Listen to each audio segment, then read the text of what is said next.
Bonjour à tous, bienvenue dans ce nouvel épisode de Live Stories. Alors comme vous le savez, j'aime partager dans ce podcast des idées, de l'inspiration, mais aussi des conseils et des bonnes pratiques, une approche très opérationnelle, sûrement une déformation professionnelle de mon passé de directrice de production. Mais aujourd'hui, j'ai envie de vous proposer de prendre un peu de hauteur. Et pour ce faire, j'ai invité un observateur aguerri du monde de l'événementiel. Il était influenceur avant même que ce mot n'existe et il observe notre secteur comme personne depuis des années. J'ai la chance d'accueillir aujourd'hui Lionel Mallard. Salut Agathe. Bonjour Lionel.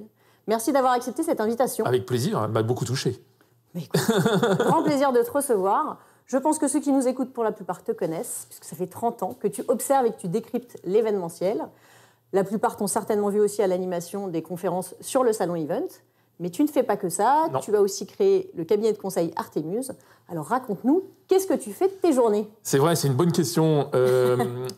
Dans mes journées, je suis plutôt un homme de l'ombre, en fait, puisque j'accompagne des acteurs du monde de l'événementiel dans leurs réflexions stratégiques ou opérationnelles. Donc je ne m'intéresse pas du tout à l'organisation d'événements, ce que je ne sais pas faire. Je laisse ça à des professionnels de la production comme toi et d'autres, de tous ces beaux métiers de l'événementiel. Mais j'essaye de les accompagner dans une meilleure appréhension de leur marché, dans une meilleure communication, dans aussi des rapprochements, essayer d'être à l'origine ou au suivi de certains rapprochements de boîtes. D'accord. Donc voilà, je me poste effectivement en accompagnateur des acteurs du monde de l'événementiel, la plupart en croissance. Voilà. Et j'ai la chance aussi d'avoir un peu le backstage de tous ces formidables acteurs de l'événementiel. Et j'ai la chance aussi de travailler pour l'ensemble de l'écosystème, depuis la destination, en passant par les prestataires, les agences, les lieux, les gestionnaires de lieux, quelques grandes entreprises aussi organisatrices d'événements, où là je travaille peut-être plus pour les achats. Mais voilà, donc j'ai une vision effectivement globale de l'écosystème événementiel. Donc c'est comme ça que tu arrives à avoir effectivement sur les conférences un apport assez ouvert sur tous les grands sujets, et on va en parler aujourd'hui. Mais d'abord, j'ai un peu enquêté sur toi, et j'ai essayé de comprendre d'où venait cette passion pour l'événementiel. Donc je vais te soumettre quelques petits points de ton passé, on va dire, pour que tu nous racontes ça. Donc si je te dis ESCP. L'ESCP, formidable école. Ça a été pour moi très très compliqué d'y rentrer, parce que c'est beaucoup de travail, mais en fait j'ai assez peu de souvenirs de l'école en elle-même. Ok. Parce que j'étais surtout sur les bancs des salles de théâtre et des salles de cinéma. Voilà, j'ai fait les cours Florent, j'ai squatté les salles de cinéma de façon très attentive. Et puis je me suis beaucoup déplacé fin des années 80, début des années 90 sur tout un tas d'événementiels sportifs, culturels, festivals. Je suis un fan de live. Et j'ai abordé ce métier de l'événementiel justement à travers l'économie du sport et de la culture. Donc j'essayais, ça c'est mes débuts de mes années de journaliste. C'est bien d'avoir fait le SCP pour être journaliste après. Il y en a quelques-uns, mais on ne doit pas être très très nombreux. Oui, effectivement, j'ai abordé l'événementiel à travers de ces grands événements grand public. Toutes les années 90, tous ces événements-là étaient en fort développement.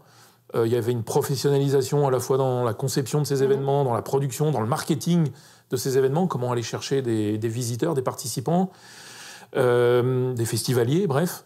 Et donc j'ai observé toute la montée en puissance pendant toutes les années 90 de ces grands événements, grand public. Et puis j'ai essayé effectivement d'aller au fond des choses, d'aller voir un peu comment ça se montait. Et là, j'ai rencontré des acteurs qui, eux, m'ont emmené vers l'événementiel corporate. Donc les agences, les prestataires, qui, à l'époque, étaient, encore aujourd'hui d'ailleurs, souvent les mêmes pour ces événements grand public et pour des événements corporate. Donc c'est comme ça que je suis rentré dans le monde de l'événementiel, mais avec une vraie passion qui vient de mes années théâtre, pour le live, pour le direct, pour le contact direct avec le public, avec cette notion aussi de jeu, de transmission d'un certain nombre de messages. Parce que c'est ça aussi un grand auteur dans une salle de cinéma ou dans une salle de théâtre. Il y a une transmission d'idées, de connaissances, etc. Donc en live, en direct, et c'est de là que je me suis très vite consacré à observer, comme tu l'as dit, ce secteur. D'accord. Alors dans le partage aussi, il y a... Moi j'avais noté Europe 1. Oui, c'est en fait l'ESCP, j'ai fait un master à l'ESCP qui m'a amené à concourir à un concours, c'est le cas de le dire, à Europe 1, que j'ai gagné alors que j'avais jamais écrit un papier de ma vie, bref. D'accord. Et donc j'ai passé 1 an à Europe 1, ça a été ma formation de journaliste. J'ai passé une année extraordinaire, j'en suis sorti épuisé. Je suis parti à l'armée, parce qu'à l'époque on faisait l'armée. Donc les gendarmes sont arrivés chez mes parents en disant on l'emmène. On l'embarque. Bref, non, j'ai été formé au contenu, à la manière de raconter une histoire à Europe 1 avec des journalistes qui sont mes pairs, mes maîtres. Et cette année-là, vraiment, j'en ai encore des souvenirs tout émus. C'était en 92. Et effectivement, c'est hyper formateur. Très, très formateur. Et ça, j'ai été en fait avant d'être consultant, j'ai été pendant 15 ans journaliste. Et cette année d'Europe 1 fait partie de mes plus belles années professionnelles. D'accord. Alors journaliste aussi pour l'événementiel et même plus que ça? Alors en fait, toutes les années 90, j'étais free, donc pigiste, comme on dit dans le monde du journalisme. J'ai écrit pour beaucoup de titres de presse économique à l'époque, toujours avec cet angle économie du sport et de la culture. Une de mes collaborations était effectivement le magazine L'Événementiel. Et en 2000, le patron d'Havas Sport à l'époque, qui s'appelle Havas Play aujourd'hui, mais le patron d'Havas Sport m'a demandé, ainsi qu'un Muriel Chapuis, une de tes consoeurs, exactement, que je salue. Ils nous ont confié la codirection du magazine. Donc je suis passé de journaliste à directeur général délégué d'une entreprise. Le passage ne s'est pas fait sans douleur, mais il s'est fait. C'est pas la même aventure. C'est pas tout à fait la même aventure, mais non, là aussi, ça a été 5 années assez extraordinaires où avec Muriel, on a totalement remonté le titre, où on a créé des nouveaux produits, où on a essayé de structurer l'information pour ce secteur, un secteur qui à l'époque, on le sait bien, était vraiment en pleine croissance là aussi, en pleine structuration. Donc on s'est régalé, on a mis en avance, on a essayé de mettre en avant des vraies stratégies événementielles. Donc nous, notre parti pris, c'était vraiment l'annonceur. Alors derrière, quand il avait des agences, on en parlait évidemment. Bien sûr. Quand il y avait des prestataires derrière pour alimenter toute cette réflexion autour du secteur, on les mettait aussi également en avant. Mais on partait toujours de la stratégie de l'organisateur, qu'il soit corporate, qu'il soit institutionnel ou qu'il soit organisateur d'événements grand public. Donc ouais, c'était des années extraordinaires, vraiment extraordinaires. C'était les grandes années de l'événementiel. Ouais, c'était les grandes années de l'événementiel, c'est clair. On avait un modèle économique publicitaire, donc tout le monde communiquait à outrance. Ça a été vraiment effectivement de très très belles années. Voilà, on a aussi essayé de structurer notre diffusion, notre marketing. Ouais, on a fait une belle... J'ai passé 5 ans à la direction générale déléguée de l'événementiel avec Muriel et on s'est vraiment, vraiment éclaté.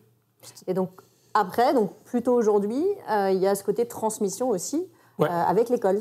Oui, avec l'école. Alors moi, je suis associé, je suis un des 42 associés de l'école et aussi administrateur. Oui, la transmission, ça a été une récurrent dans ma vie professionnelle. Hein. Tu en sais quelque chose, exactement, chère Agathe. Pour la petite histoire, donc, pour ceux qui nous écoutent, donc Lionel était mon professeur quand j'ai fait l'ISCOM. Donc ça remonte un petit peu. Voilà, exactement. Ça ne nous rajeunit pas, comme dirait l'autre. C'est ça. Non, mais de façon plus récente, effectivement, je soutiens Hubert Dupuis, directeur général de l'école, dans ce qu'il a fait en termes de pédagogie, de rupture même, une disruption totale sur les pédagogies des écoles, avec lui sa grande connaissance du terrain aussi. L'école est un truc absolument dingue.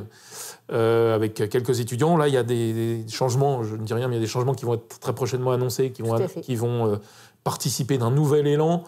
Donc, non, c'est assez extraordinaire ce qui est en train de se passer autour de l'école. Et j'espère que le marché va suivre, parce que là-dessus, il y a des candidats et des étudiants, et puis demain, des futurs professionnels qui vont être remarquablement formés.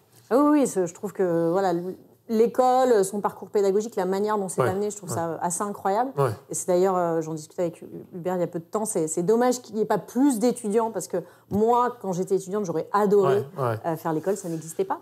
Mais j'espère que pour la suite, effectivement, ça va être une vraie opportunité pour faire venir des nouveaux talents dans notre secteur aussi. quand on crée une école, on ne se rend pas compte de la difficulté d'aller attirer effectivement des étudiants qui, potentiellement, comme toi à l'époque, sont très intéressés par le secteur. Mais en fait, c'est un véritable métier.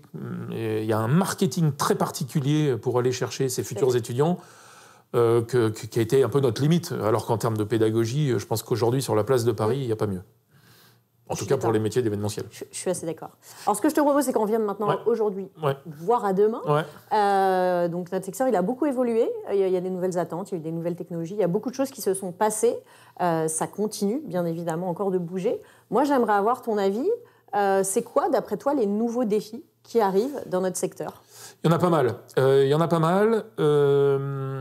D'ailleurs, c'est vrai que ces derniers temps...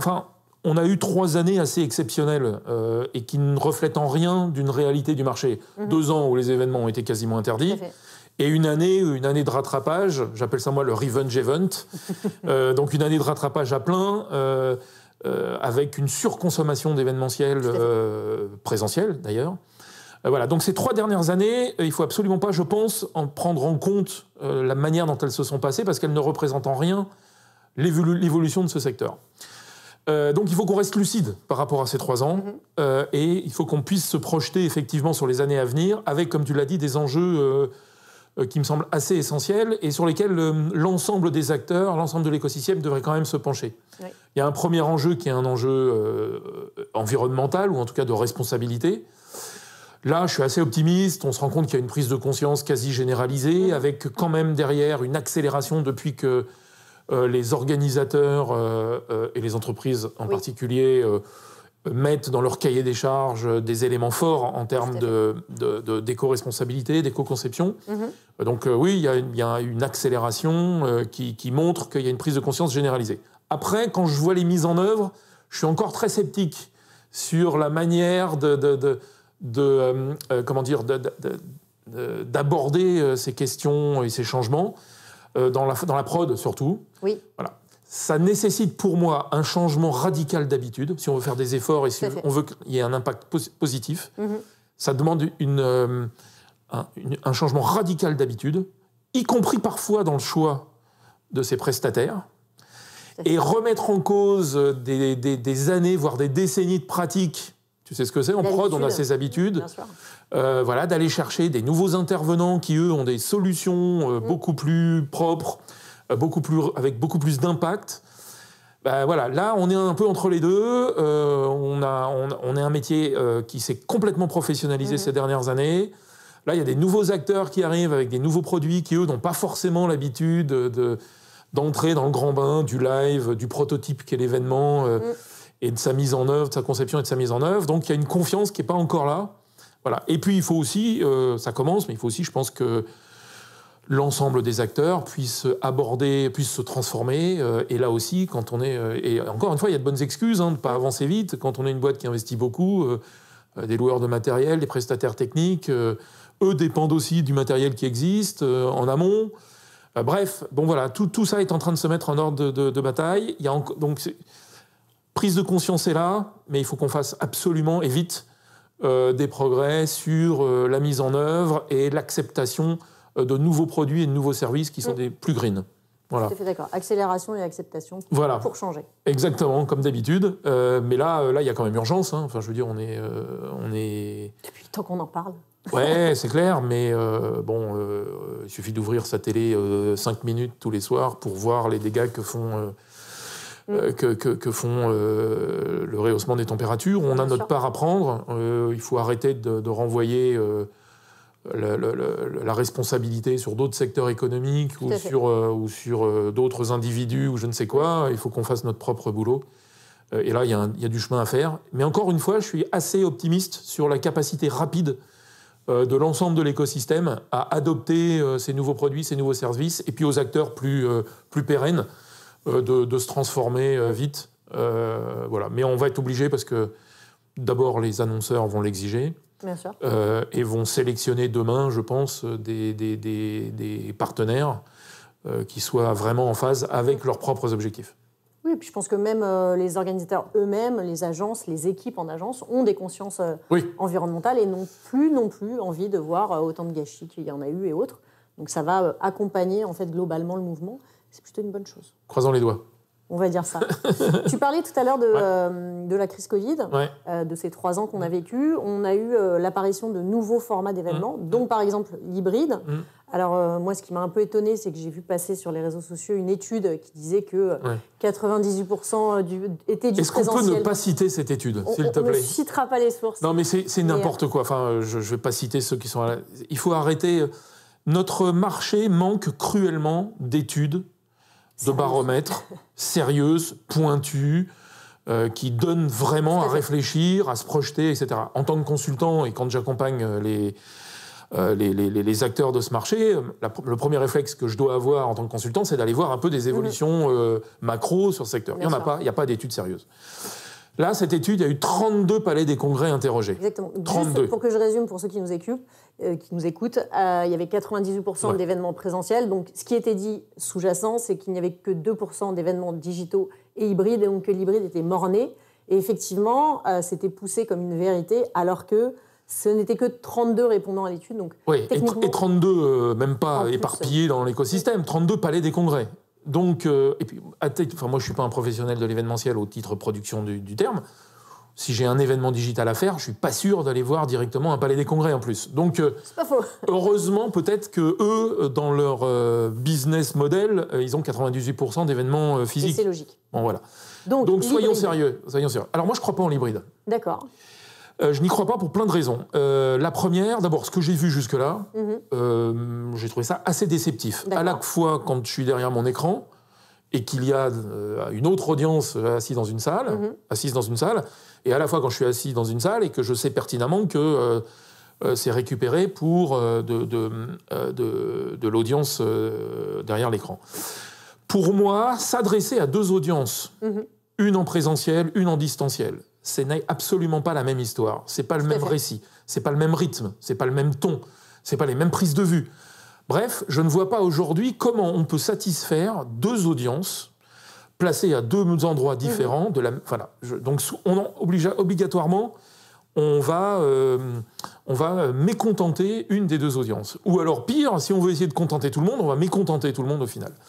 Donc, si l'enjeu, c'est de parler à 2 audiences au même moment, j'ai bien peur que ça nécessite des transformations si profondes dans la manière dont on raconte du récit que, en tout cas, aujourd'hui, moi, je ne les vois pas, à titre personnel, ces transformations. Ou alors, ça va démultiplier les budgets. Donc, ça veut dire 2 régies, ça veut dire 2 rédactions en chef, ça veut dire 2 prods. Bref, donc rentrer faire qu'un événement puisse effectivement répondre aux besoins et à l'exigence d'un spectateur et d'un téléspectateur. Vraiment, je ne vois pas comment on fait aujourd'hui. Il y a certainement des créatifs qui sont bien plus forts que moi, mais en tout cas, moi, en tant que spectateur, j'ai rien vu de très prégnant en la matière. En revanche, si l'hybride, c'est utilisons l'événement pour construire des stratégies de contenu derrière à diffuser dans d'autres événements, sur le digital, sur les réseaux sociaux, dans n'importe quelle plateforme interne ou externe des boîtes, évidemment, oui. Pour moi, c'est ça l'hybride. C'est multiplier les points de contact avec son audience. Mais voilà, attention à ces questions de récit. Pas forcément synchrone, du coup. Bien sûr, il faut désynchrone. Et totalement. Et je pense que là, on va être beaucoup plus malin. On va pouvoir s'adresser aux audiences avec les bons outils. Voilà. Donc l'hybride, je ne sais pas d'où ça vient, cette montée en puissance de l'hybride. Je n'ai pas l'impression d'ailleurs qu'il y ait tant d'hybrides que ça dans les événements aujourd'hui. Il y a des vrais parties. Ce matin, c'est marrant, j'étais en ligne avec une responsable d'une pôle d'animation des ventes d'une grande entreprise et qui me disait mais on l'a abandonné, justement pour toutes les raisons que je viens de te citer. On l'a totalement abandonné parce que, et elle me citait comme exemple, mon objectif en tant qu'animateur des réseaux de vente, c'est de jouer sur la convivialité entre mes collaborateurs. Et aujourd'hui, il n'y a pas photo. Le digital ne peut pas rivaliser avec le présentiel dès l'instant où on met la convivialité en objectif majeur de la réalisation d'un événement. Tout à fait. Donc voilà. Après, qu'on ne me fasse pas dire ce que je n'ai pas dit, faut toujours se méfier, je crois profondément en digital. Je crois profondément à l'événement digital. J'y crois profondément parce que d'abord, on a pris un certain nombre d'habitudes pendant 2 ans et on ne va pas les quitter comme ça. Tout à fait. Donc, c'est un mode de consommation de contenu qui est aujourd'hui... exactement, mais je crois au digital live. Je pense que quand on regarde ce qui s'est passé ces 3 dernières années, il y a eu des progrès monstrueux dans l'interactivité, y compris d'ailleurs dans la convivialité, même si c'est encore déceptif, dans la manière de faire événement à travers un écran. Je trouve que moi, je suis assez surpris de cette évolution. Voilà. On n'est pas encore arrivé... je pense qu'il faut que les créatifs travaillent. J'aime bien dire que pendant des années, Internet, c'était des geeks qui ont eu la main mise sur Internet. Là, il faut qu'on transforme ça. Et c'est aux artistes, aux créatifs de prendre la main mise sur l'outil et d'aller chercher des nouveaux formats, des nouveaux récits, des nouveaux contenus qui vont être adaptés à l'audience derrière son écran. Et voilà. Et je pense que là, il y a un coup à jouer extraordinaire dès l'instant où on va se pencher sur cet outil-là. Ça passe aussi, et c'est aussi la deuxième révolution, si je remonte un peu, le deuxième enjeu de l'avenir, c'est considérablement améliorer l'ensemble des acteurs de l'écosystème dans la culture digitale. On n'a quand même pas une culture digitale extraordinaire. Alors, bon, il y a eu des progrès de fait pendant le Covid. Covid. Oui, il y a eu des progrès de fait pendant le Covid, mais bon, on peut pas... Enfin, le marché événementiel a mis une vingtaine d'années en se structurant et se professionnalisant. Encore une fois, on est au début d'une aventure extraordinaire sur le digital, les digital live. Pour moi, l'événementiel, c'est le live. On fait pas de l'enregistrement qu'on diffuse après. L'événementiel, pour moi, c'est du live, c'est du direct, en fait. C'est du direct. Donc moi, j'y crois beaucoup sur le live, mais il faut qu'on réinvente des formats. Et la réinvention des formats, il faut qu'on quitte les formats du présentiel. Un salon, c'est un salon. Une convention, c'est une convention dans le monde réel. Il faut qu'on réinvente ça, mais il ne faut pas qu'on les appelle salons ou conventions dans le monde virtuel. Oui, je suis d'accord. Donc il faut qu'on réinvente des nouveaux rythmes, des nouveaux contenus, un nouveau langage, un nouveau glossaire. Et là, je pense qu'il y a 20 ans de... Il y a 20 ans de réflexion à avoir pour construire une vraie culture événementielle digitale et aller chercher de l'engagement, de l'expérientiel à travers le monde digital. Donc je crois beaucoup, évidemment, au 100% présentiel. Je viens de ça, je suis une génération... je ne suis pas un digital native, donc je viens de ce milieu-là, je suis un homme de théâtre, donc... voilà. Mais je crois beaucoup du live, du théâtre, du rapport direct avec le public. Mais je crois qu'il y a un monde des possibles qui s'ouvre avec le digital. Et encore une fois, si les créatifs veulent se saisir du truc, si les artistes veulent se saisir du truc, on va arriver à des événements assez expérientiels, assez fous. Et j'inclus dedans, dans le monde du digital, tous les mondes virtuels, les métaverses, etc., qui sauront prendre leur place dans la satisfaction d'un certain nombre d'objectifs. Moi, je mettrais juste un petit bémol sur la partie hybride. Je trouve qu'il y a 2 choses qui sont intéressantes quand même dans une expérience potentiellement hybride. C'est le côté inclusif. C'est-à-dire qu'effectivement, se limiter à un live, ça veut dire qu'on exclut tous ceux qui potentiellement ne peuvent pas venir en physique. Et ça, on l'a fait pendant 30 ans. Donc, oui. Ça, on ne s'est pas posé la question pendant 30 ans. Exactement. Bon. Mais aujourd'hui, on parle d'inclusion. Oui, je suis d'accord. Je pense qu'il y a ce côté-là qui est intéressant de se dire, potentiellement pour tous ceux qui physiquement ne sont pas là, est-ce qu'on peut, malgré tout, partager le contenu avec eux sans qu'on se En désynchrone, j'ai aucun souci. Non, mais voilà, ça peut être une possibilité. Et après, je trouve ça intéressant aussi quand on travaille sur un format d'hybride multi-hub, où on va avoir des vraies rencontres locales, et par contre un partage général de l'information et des hubs qui vont être connectés. Ça, je trouve que c'est des formats d'hybride qui sont intéressants à creuser, mais je te rejoins sur le fait qu'effectivement, en termes de contenu, en termes de manière de travailler, en termes de budget, c'est des investissements conséquents. Et c'est plutôt un niveau d'hybride qu'il faut trouver en fonction de ce qu'on veut faire. Alors, je suis d'accord sur le système de hub. Voilà, je ne reprends pas tout ce que tu as dit, je suis à 100% d'accord avec toi.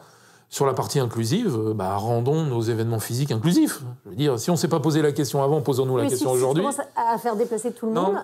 Oui, c'est sûr. Mais alors c'est sûr, c'est des équilibres à trouver avec les enjeux environnementaux. Je suis entièrement d'accord.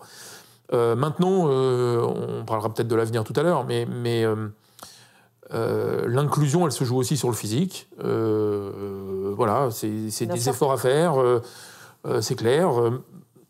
C'est des équilibres, des nouveaux équilibres à trouver. Oui, ce que je voulais dire, c'est qu'en fait, un des apprentissages de la crise Covid, c'est qu'effectivement, en allant sur le digital, on a découvert qu'il y avait des audiences, mais beaucoup plus larges que le live. Exactement. Donc ça a créé un appel d'air chez beaucoup d'annonceurs, pour ne pas les citer, ou d'organisateurs de congrès d'ailleurs, qui se sont dit, mais c'est dingue, je fais x5, x10, x20 en termes de participation. Voilà, économiquement, il y a des petites... super, ça va être cool. Pour les entreprises, c'est aussi l'occasion d'aller faire transmettre un message à une audience beaucoup plus large. Sauf que derrière, pour ceux qui vivent de l'organisation d'événements, le modèle économique sur le digital aujourd'hui, il n'est clairement pas trouvé. Les organisateurs de salons, les organisateurs de congrès ont du mal à trouver un modèle économique, ce qui est... un modèle économique qui fonctionne quand même très très bien dans le live présentiel. Voilà, je pense que attention à ne pas renvoyer sur un média, en l'occurrence le digital, les défauts du média physique. À la limite, voilà, je pense que tout ça effectivement est un équilibre. Mais je ne pense pas que ça soit sur le contenu de l'événement et sur sa capacité inclusive qu'on doit faire des efforts pour atteindre nos objectifs de développement durable. Non, je pense qu'il y a un vrai sujet d'expérience dissocié aussi. Oui, tout à fait. On va parler d'avenir, du coup, puisque tu le soulevais. Il y a une vraie question quand même aujourd'hui sur l'attractivité de notre secteur, sur des questions de recrutement. Alors, voilà, le problème monte de plus en plus et on sait qu'à l'aube de Paris 2024, ça s'accélère aussi. Donc tu es aussi impliqué dans l'école.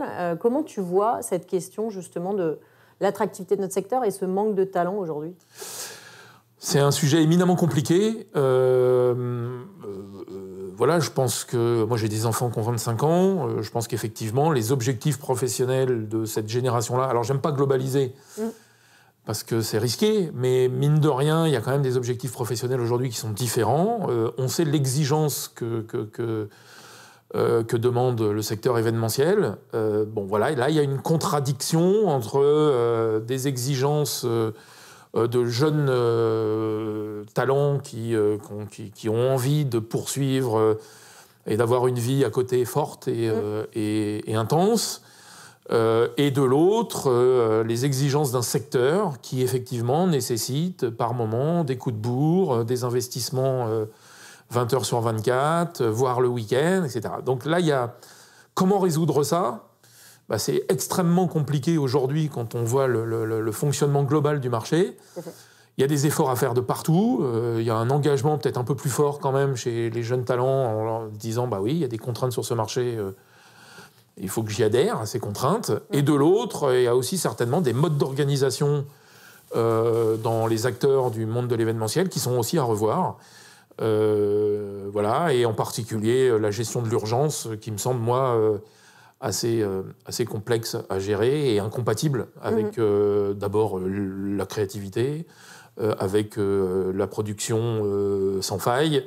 Bref, donc voilà, l'urgence. Alors je sais que les annonceurs, ils sont pour là beaucoup responsables, mais il faut aussi qu'ils entendent ce discours-là, parce que s'ils veulent des événements pertinents, expérientiels, avec des contenus forts et des moments extraordinaires, tout ça, ça nécessite du temps. Et de l'équipe. Et l'équipe, voilà, et bien évidemment. Et donc, si on résout la problématique du temps, je pense que si les gens se retrouvent dans un système de conception et de montage d'événements qui soit un peu plus fluide et moins stressant, on va déjà résoudre une petite partie des problèmes. Voilà.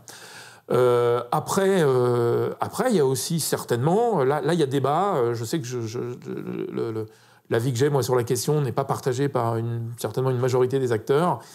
Je pense qu'il y a aussi une question de l'attractivité de l'outil événement face à des outils extrêmement innovants qui sont le digital, avec tous les mondes virtuels et qui là aussi attire parce qu'il y a un champ des possibles qui est énorme. Aujourd'hui, moi j'ai l'impression qu'on est un peu quand même fermé sur un certain nombre de formats dans nos événementiels physiques qu'il faut absolument faire exploser.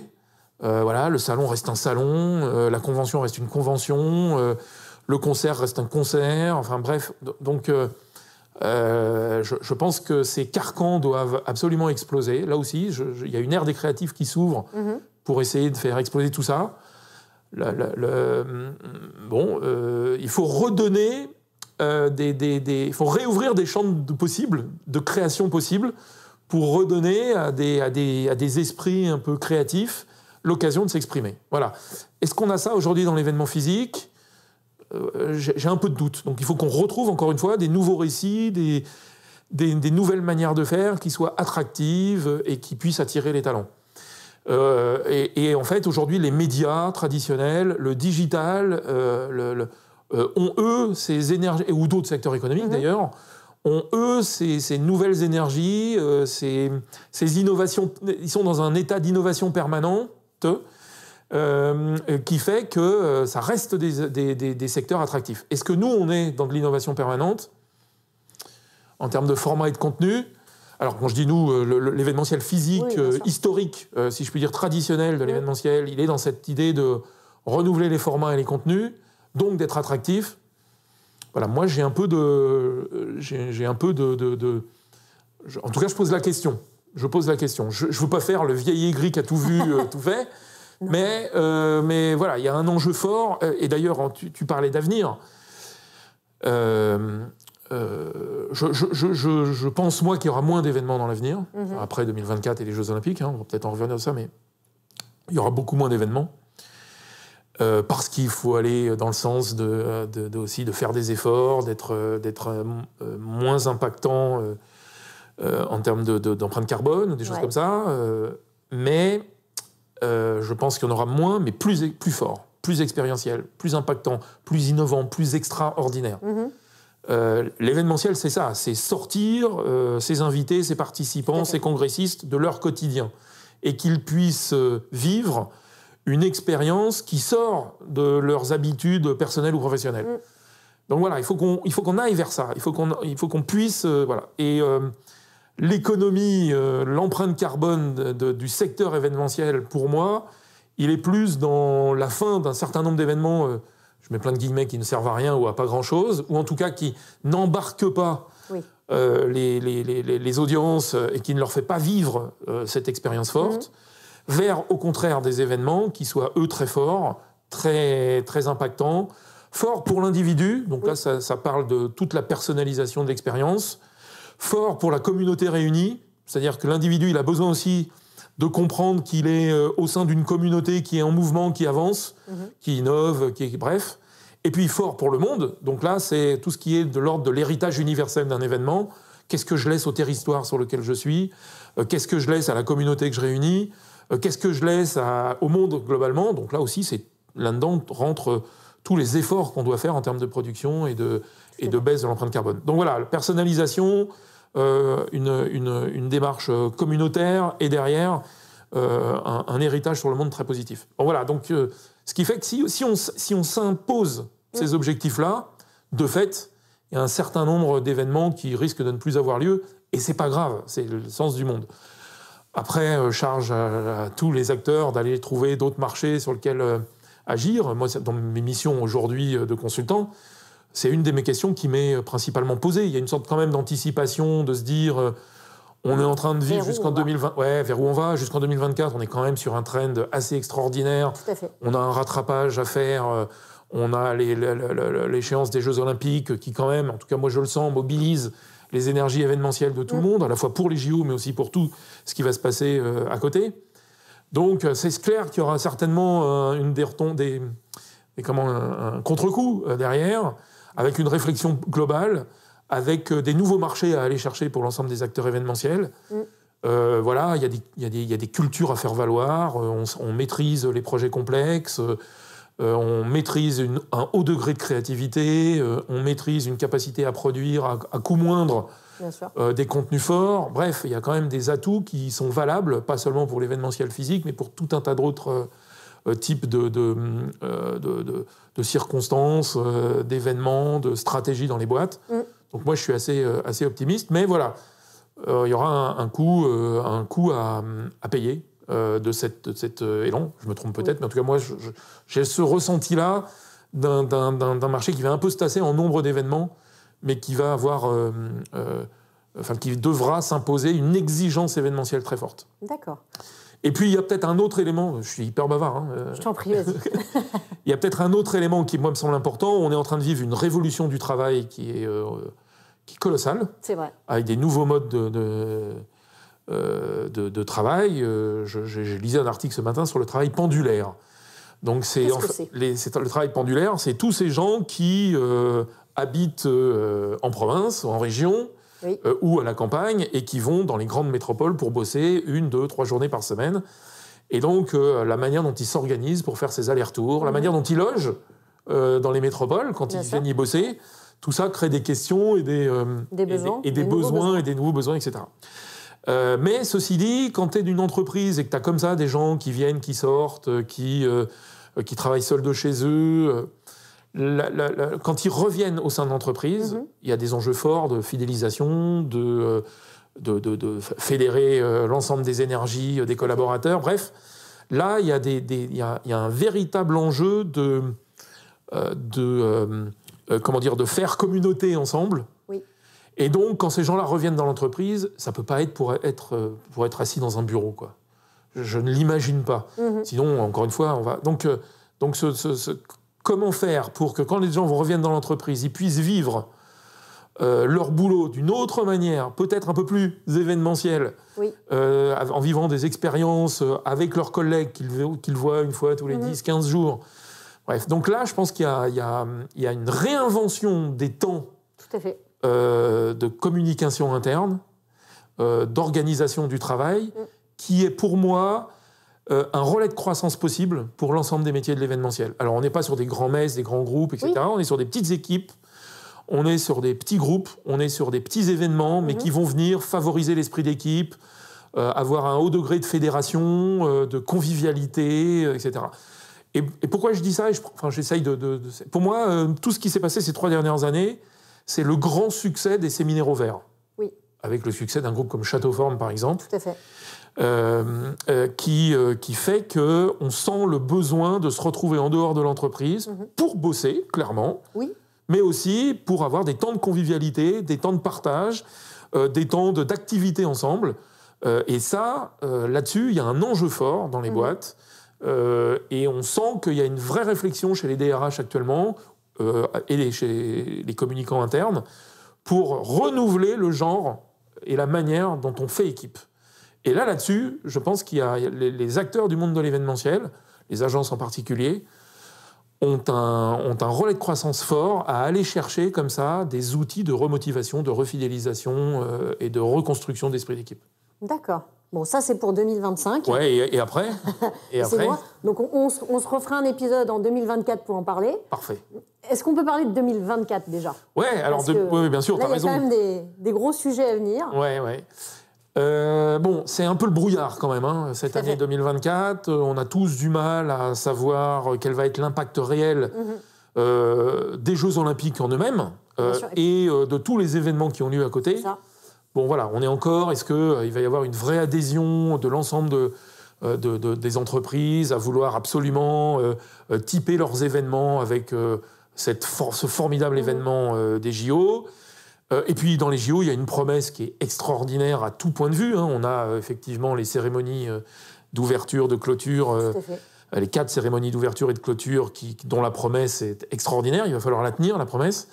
On leur fait confiance. Coucou Thierry Reboul, j'ai confiance en toi, mais il va falloir que tu bosses un peu quand même, parce qu'il y a un peu... Enfin, j'imagine que tu bosses, mais je veux dire, il y a une promesse qui est très très forte et qu'il va falloir absolument satisfaire. En tout cas, moi, je suis extrêmement curieux. Il y a ce nouveau site, on sort du stade, on est dans un hors-les-murs total.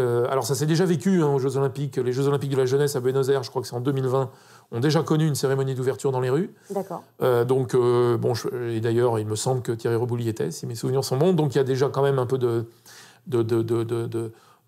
ressources, d'historique à aller récupérer, mais quand même... les enjeux sur la scène sont assez forts. Et puis derrière, il y a quand même une volonté affichée du comité d'organisation d'aller mettre de l'innovation, de la nouveauté dans l'ensemble des temps des JO. Et là, on attend ça aussi avec impatience. Et c'est quelque part la culture événementielle française qui, tout d'un coup, doit éclater au monde en 2024.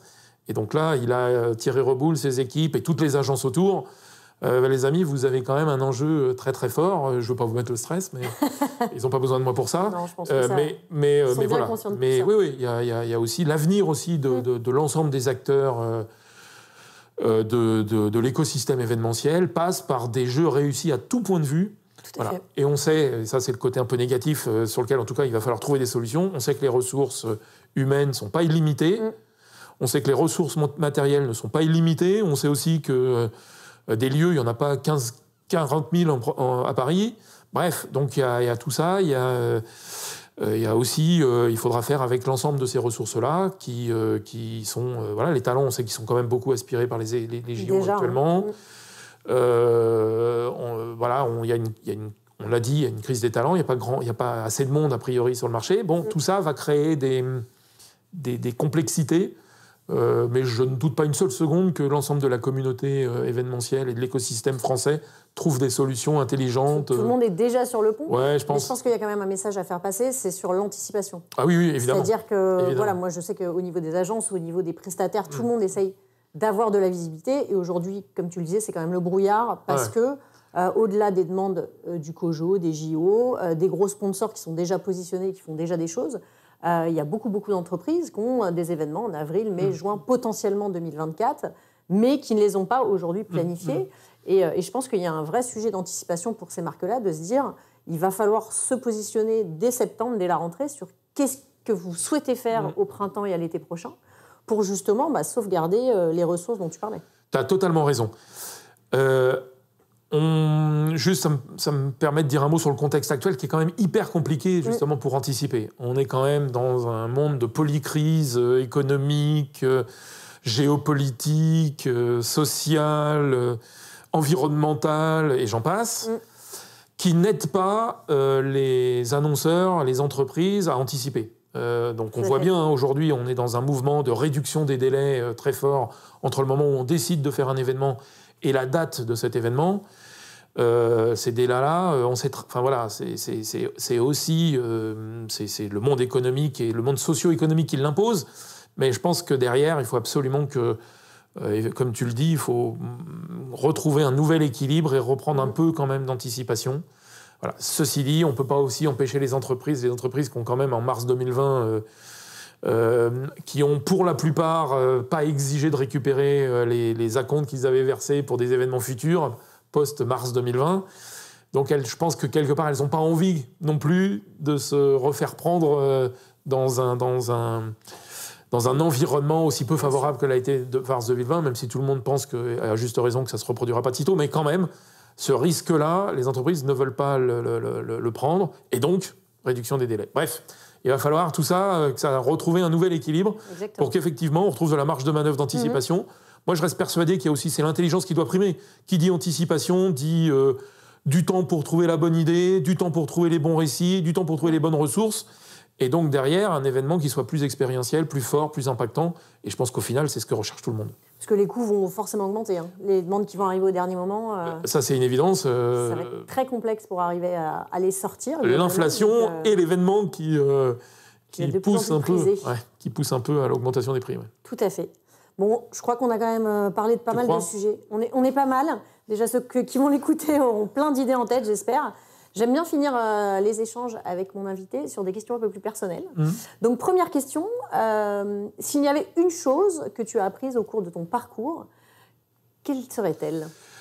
En fait, bon, il y en a plein, mais j'en retiens une, moi, c'est les entrepreneurs, les hommes entrepreneurs, enfin les hommes et les femmes entrepreneurs de ce secteur. En 30 ans, quand tu vois ce qui est devenu, ce qu'a construit Olivier Ginon chez GL Events, Cyril de Froissart, Cyril Georgini chez Auditoire, Jacques de la Guillonnière chez Novelty, on est chez Novelty là. Bref, ça fait partie des plus belles aventures industrielles de l'économie française. Il faut qu'on se le dise. On a vu, moi j'ai été le spectateur absolument... ébahi quelque part, étonné, franchement impressionné par le parcours professionnel de ces gens-là. On peut citer aussi Angélique Eriksen chez Egg, on peut citer, on va me dire, t'as pas cité de femmes. Attention. Bon, bref. Donc, il y en a aussi. Hein. Bien sûr. Ouf, j'en ai trouvé une. Non, mais voilà, il y a quand même aujourd'hui un élan fort de ces gens-là. Moi, je les ai connus au début des années 90. GGL, il devait être 15. Chez Auditoire, il devait être 4. J'ai connu Euroson, donc, qui, à partir de la société à partir de laquelle est né le groupe Novelty. Ils étaient dans un garage au Chesnay, je crois. Bon, bref.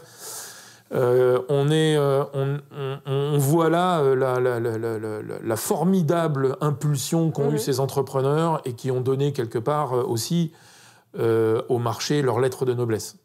Donc voilà, moi je suis assez admiratif de ça et en tant que consultant, de voir quels ont été chez eux les éléments qui ont constitué ce parcours à succès, les choix qu'ils ont faits, les choses qu'ils ont anticipées, la manière dont ils voient aussi l'événement de demain.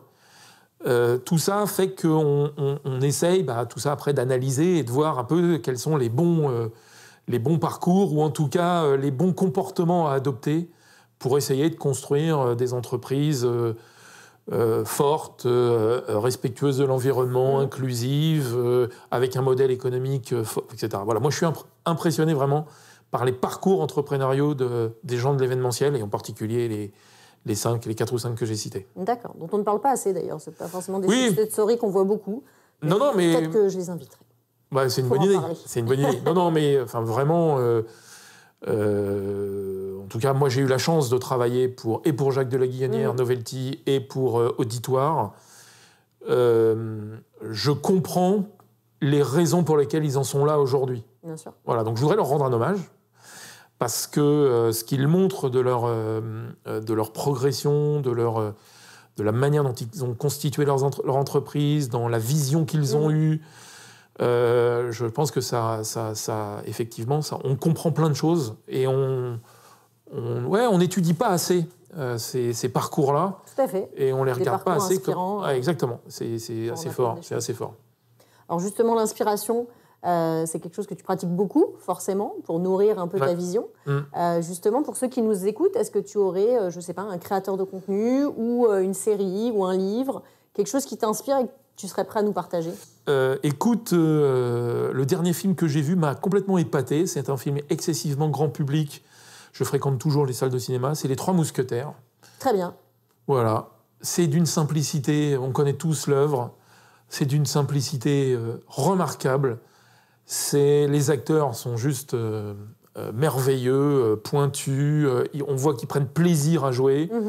La réalisation est tout à fait intéressante. On est sorti du carcan traditionnel du bouquin pour y apporter beaucoup de choses. Voilà. Donc j'y ai retrouvé une sorte de métaphore de l'événementiel. Très bien. Voilà, des acteurs à leur place, des gens qui prennent plaisir à construire, à jouer et à transmettre. Une histoire très forte et un récit très très fort. Voilà, moi j'ai trouvé ça assez intéressant. En bouquin, le bouquin, je ferai une petite pub sur le bouquin du Public System sur le capital relationnel qui est assez pointu et assez intéressant, en tout cas qui ouvre plein de champs de réflexion. Voilà ce que j'ai envie de partager. C'est déjà pas mal. C'est déjà pas mal, ouais. Enfin, je dis aux jeunes générations, je le dis encore un peu aux gens de l'école que je croise de temps en temps, et aux jeunes chefs de projet, trouvez le temps de sortir. Allez vous inspirer dans les expos, dans les festivals, dans tout ce que vous pouvez aller voir. Allez bouffer. Il faut bouffer du contenu pour que ça, effectivement, ça vienne enrichir nos modes de pratique, nos manières de faire, et que ça nous permettra aussi d'inventer des nouveaux récits demain. Exactement. On va s'arrêter sur ce bon mot, les nouveaux récits à venir. Merci beaucoup, en tout cas. Merci à toi, Agathe. Lionel. C'est très sympa. Ravi de t'avoir reçu. Merci à vous de nous avoir écoutés. J'espère que cet épisode vous a captivé. Vous avez plein de sujets de réflexion pour vous projeter sur les nouveaux récits et sur les événements de demain, 2024-2025. Qu'est-ce que ça va devenir ? À vous de construire ce monde-là. Merci de nous avoir écoutés. Et puis, je vous donne rendez-vous très prochainement dans un nouvel épisode de Live Stories.